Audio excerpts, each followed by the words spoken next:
Sad, they say every father leaves his child something behind. A house, a ring, a story. But my father left me something greater. A promise. My name is Emily Carter. I was raised on the edge of a quiet little town where life moved slow and trust meant everything. My father was a farmer. Strong hands, soft eyes, and a heart that believed goodness always wins. He used to tell me, "Emily, never let the world harden you. Keep your kindness even when it hurts." Moved. Every morning, we'd walk through the wheat fields together. He'd touch the golden stalks and say, "This land is our blood, our history. When I'm gone, it's yours. Protect it, my daughter." I was young, but I felt the weight of those words. I didn't just hear them. I engraved them inside me. Years passed. My father grew older, weaker, but his smile never faded. Until one cold evening, his voice trembled as he whispered, "Promise me, Emily. You'll never let anyone take what's ours." And I promised. Pause. A week later, he was gone. I buried my father beneath the old oak tree, the same tree where we carved our initials when I was 5. That day, the sun didn't shine. The air felt heavy, like the world itself mourned him. But what I didn't know was that grief wasn't my biggest battle. It was the beginning of my betrayal. Moved. In the days after the funeral, people came and went with fake smiles and empty condolences. But there was one person who stayed longer than he should have. My uncle, Thomas. He was my father's younger brother. Charming, well-spoken, always pretending to care. He said, "Emily, don't worry. I'll help you manage everything. There's paperwork to transfer the property to your name." I trusted him. After all, he was family. He handed me a few documents and said, "Just sign here, sweetheart." I didn't read. My eyes were blurred with tears. I just wanted things done. Weeks later, I went to the land. My father's land. The gate was locked. A man in a suit told me to leave, that it wasn't mine anymore. Angry, I laughed nervously, thinking it was a mistake. But then he showed me the deed, with my forged signature. My world stopped. My hands shook.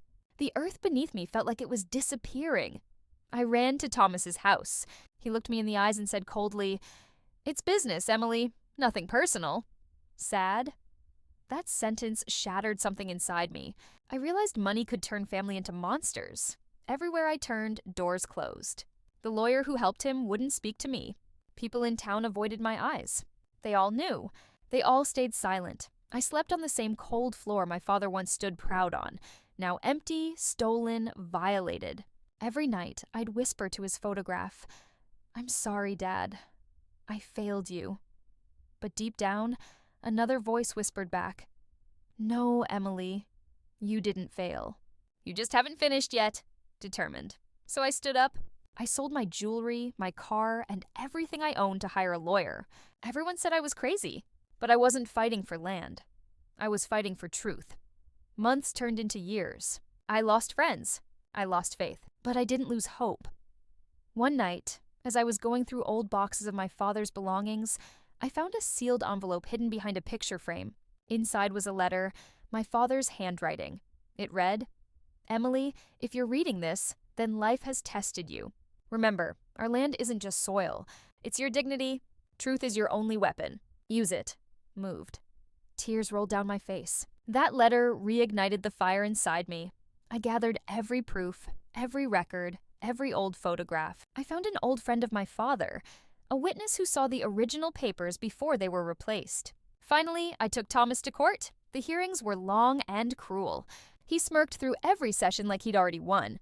But when the judge opened the letter my father left as proof of ownership, the courtroom fell silent, soft. After 3 years of pain and humiliation, the judge declared, "This land belongs rightfully to Emily Carter." I didn't smile. I didn't shout. I just closed my eyes and whispered, "Papa, we did it." Moved. When I returned home, the wind danced through the wheat fields again. It felt like my father was there, watching me, proud, smiling. And in that moment, I realized something.